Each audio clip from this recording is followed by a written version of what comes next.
Hello, YouTube. Whiskey and Jones coming at you with a little bit of Anthem on opening weekend. Yeah, how's it going, everybody? It's been an exciting weekend with the official release of Anthem. I know I've been excited. I gotta say, Been playing quite a bit. to me, it has lived up to the hype. It is absolutely not perfect, but it is 100% fun as hell to play. Listen, we're going to get sucked into the wormhole of talking about gaming. So before we do that, let's talk about what we are drinking today for our featured beverage. I got a IPA from a local brewery over here. This one is, I forget which one it's a hazy IPA from somewhere local. It looks like orange juice, but it tastes like beer. I love it. Okay. And I am drinking a little Bullet bourbon. Like a neat pour in the glass, just something to sip on. Moontown Brewing. That's There what we it is. go. Moontown Brewing There we go. in Whitestown, Indiana. Okay, so first things first. Opening weekend. What class did you pick first? Colossus. And I went with the Storm, as anticipated.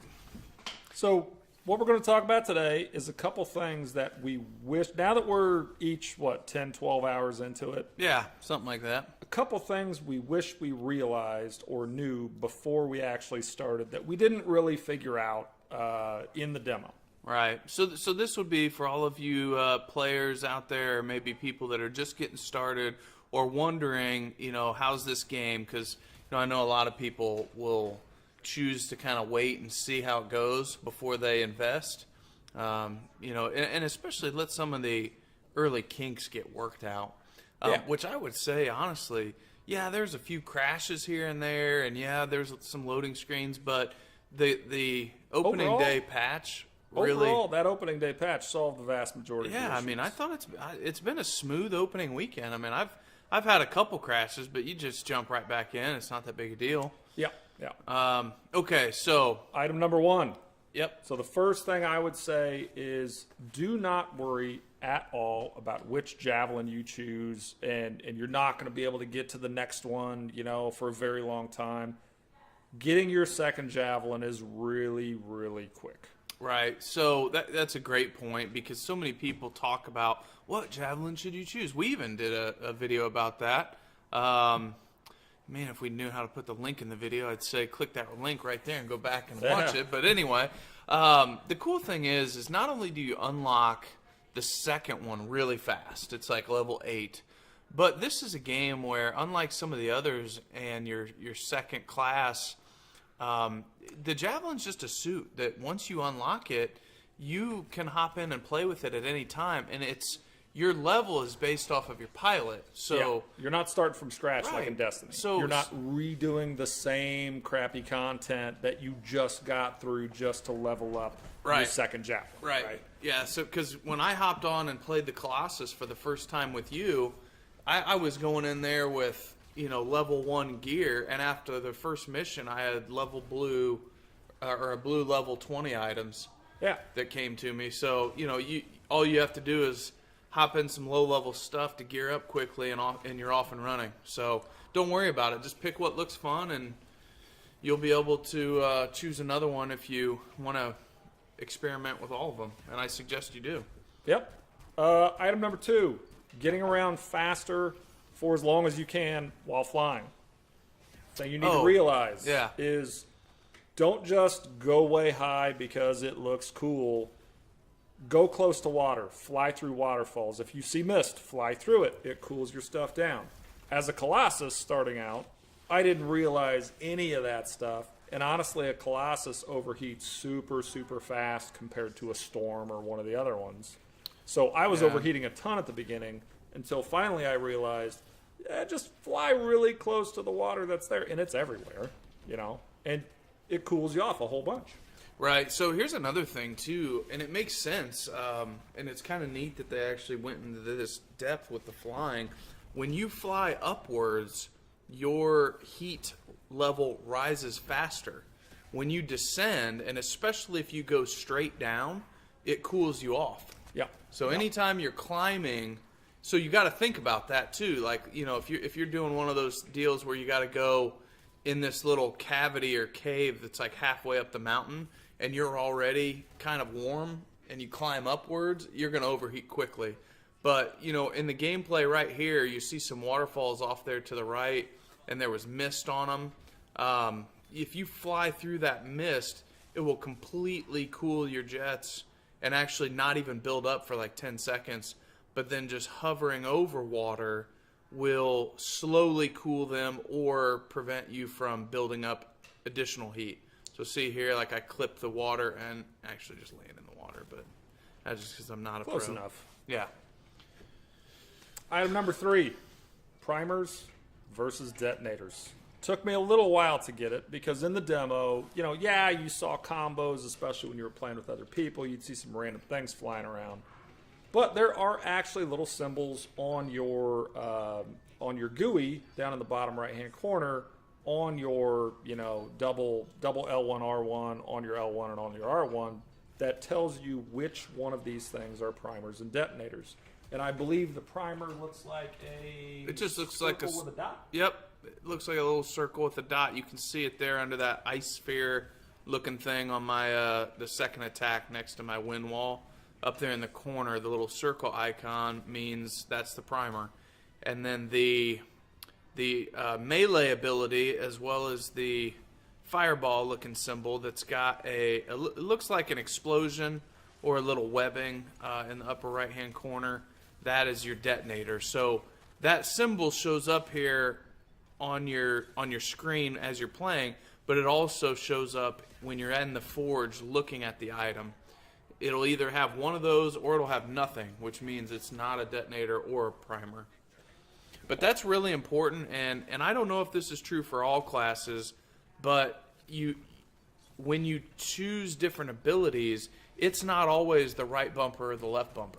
Yeah, that can change. Correct. So you need to be aware of that so that you don't always think, oh, left button is always the primer, because that's not the case. And then the last one I want to talk about today, I think, is the Stinkin' Tomb quests. That's a giant showstopper right in the middle. I'd say between level 10 and 15. You're going to hit it at some point. So it's called the Challenges of the Legionnaires, I believe is what it's called. Yeah. And it is a free play quest that you go. It starts off with going to find these 4 tombs. And you go find them physically out in the world, and you click on the door, and then it'll tell you, hey, you've got these certain objectives to meet, which are just things you do while you're playing.